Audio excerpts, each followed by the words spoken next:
Je pense que j'aurais le goût de dire qu'il y a une étape qui est vraiment importante puis qu'on a tendance à occulter, c'est après qu'on a les principes directeurs puis qu'on commence à savoir où on s'en va, pour faire l'architecture de système, là, il faut faire comme une espèce de macro-design. Et ça, c'est une période qui est extrêmement difficile.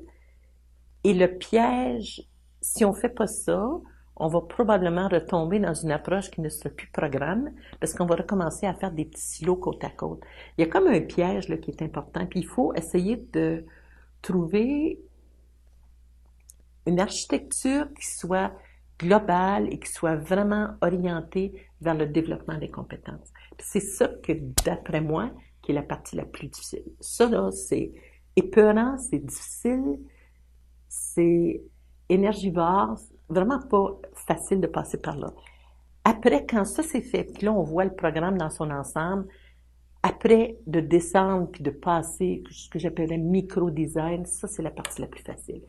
Alors ça, cette partie-là qui est difficile. Pour s'aider, ce qu'on a fait, c'est qu'on a eu l'idée j'avais proposé de trouver des thèmes annuels. Par exemple, première année, pour pas que ça soit trop complexe, c'est le pharmacien et son patient. C'est une petite relation à deux, donc il y a beaucoup de communication là-dedans. OK? C'est plus en circuit fermé. En deuxième année, c'est le pharmacien et les collègues au sens large, là, les intervenants de la santé. Alors, le pharmacien, médecin, infirmière, les gens autour. Et troisième année, le pharmacien et sa communauté. Ça nous a permis, en travaillant comme ça, d'organiser les profils de sortie de chaque année en ayant en tête un but plus local. Et je me dis que quelqu'un qui est intéressé par l'approche programme pourrait commencer par se demander qu'est-ce qu'on peut bien faire pour organiser ça, pour découper l'immense morceau d'un truc qui est 4 ans, 5 ans de formation. Alors ça peut être une bonne façon de définir par année. J'ai aidé un petit peu, j'ai travaillé un petit peu, mais brièvement, avec la faculté de médecine. Puis c'est un petit peu la même affaire. On a décidé, j'avais proposé qu'en première année, ça soit le patient et les aléas de santé. Alors, le patient, il n'y a pas des gros problèmes, c'est des événements de santé isolés. OK? En deuxième année, ça se complique un petit peu. Il pourrait avoir des maladies chroniques, mais le patient est en contrôle de maladie. Alors, par exemple, un diabète contrôlé, puis ça va bien, c'est chronique, mais c'est sous contrôle. Puis en troisième année, c'est un peu comme si la maladie prenait le contrôle du patient. Alors, cette espèce de gradation-là a permis d'organiser les contenus, de les mettre dans une sorte d'ordre logique qui, en même temps, apportait la complexité. Parce qu'on s'entendra que c'est beaucoup plus difficile de soigner quelqu'un qui a, par exemple, un cancer hors de contrôle que quelqu'un qui aurait des brûlures locales, un petit truc. Alors, et ça permettait naturellement d'organiser les contenus et tout en faisant du sens pour l'apprenant.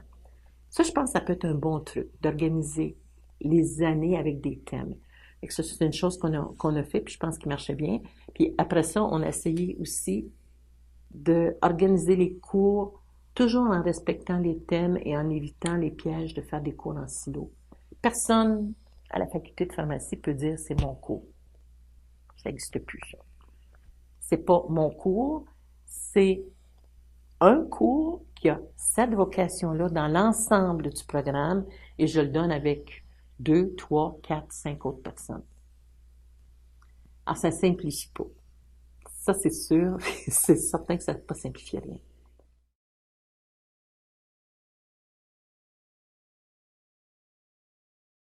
Au macro design, qu'est-ce qu'on pourrait faire pour que tout ça fasse du sens? Euh, on était préoccupé, c'est sûr, par la compétence 7 qui est prodiguer des soins pharmaceutiques. Puis elle, on savait qu'elle devait être au cœur du programme, c'est sûr. Puis on avait décidé de lui consacrer à peu près 64 crédits, ce qui n'était pas rien. Alors, ça fait, je sais pas, 15-16 cours, je sais plus. Mais on a étendu ça tout le long euh, du doctorat pour s'assurer qu'on avait des cours de soins à chaque année, tout le temps, qui progressaient en complexité aussi et qui progressaient, par exemple, en dernière année, les cours d'oncologie, ben c'est sûr que ça va en troisième année, là, parce que ça prend de la maturité, ça prend beaucoup de communication avec les professionnels de la santé, c'est vraiment de complexité assez élevé. Donc, c'est sûr que ça allait en troisième année. Fait qu'il y a des choses qui étaient assez naturelles, d'autres qu'il fallait comme questionner toujours, là.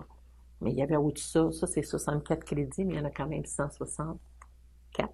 Fait que ça veut dire qu'il y a un 100 autres crédits, là, qu'il fallait organiser. Fait que je pense que d'avoir des thèmes annuels, c'est une bonne façon. Puis ensuite, essayer de créer des cours, mais qui s'adressent, je dirais, tu sais, quand j'étudiais la chimie, on avait un cours de chimie organique. Tu sais, c'était de la chimie organique, puis c'était simple, puis c'était balisé, ça allait là-dedans. Chimie organique numéro 1, puis c'était ça. Maintenant, je regarde la faculté de pharmacie, mais le cours de soins pharmaceutiques qui traite de, je sais pas moi, d'immunologie, il y a de la chimie organique là-dedans. Il y a de la pharmacothérapie, de la pharmacocinétique. Alors, dans ce cours-là maintenant, ce n'est plus un cours matière. C'est un cours qui a un but de soins pharmaceutiques en immunologie et viennent se greffer probablement 6 ou 7 disciplines. Et c'est là qu'est la complexité. C'est que si je veux faire des soins pharmaceutiques en immuno, j'ai besoin là, de 6-7 disciplines pour y arriver. Et ça, c'est complexe à faire. C'est difficile pour les profs, c'est coûteux, c'est lourd. Par contre, pour les étudiants, c'est extraordinaire parce que il faut comprendre que le gain est là. Pour les étudiants, ils font, dans une même période, mettons un 3 crédits ou un 4 crédits en immuno, et là, toutes les disciplines autour de l'immuno viennent se greffer. Donc, ça veut dire que quand lui va pratiquer, puis il va rencontrer un patient qui a une allergie, il va avoir appris toutes les disciplines ensemble, propres à l'immuno. Fait que ça va être immédiatement disponible pour soigner le patient. Jadis, ce qu'on faisait, c'est que ces 7 disciplines-là étaient dans 7 cours différents. Alors, si j'avais un patient d'immuno, il fallait que j'aille chercher un petit morceau dans chaque cours. Mais maintenant, c'est pas construit comme ça. Je pense que ce qu'il faut vraiment pas oublier dans une approche programme, c'est de se demander, dans un contexte de pratique, où est-ce qu'on va aller quand on va être en pratique en train de, par exemple, dans ce cas-ci, soigner un patient, ça va être quoi le bagage qu'on va avoir besoin pour faire ça? Et là, le bagage, ben oui, c'est de la pharmacothérapie, de la pharmacocinétique, de la pharmacodynamique, de la galénique, de la chimie organique. On met tout ça ensemble, on crée son bagage, on met le bagage dans ce cours-là, puis on dit, voici, ça, c'est ton bagage immuno. Puis on va te faire un petit bagage onco, puis on va te faire un bagage cardio. Bon. On l'a organisé comme ça. Mais c'est intéressant de penser que le médecin ne pourra pas faire ça.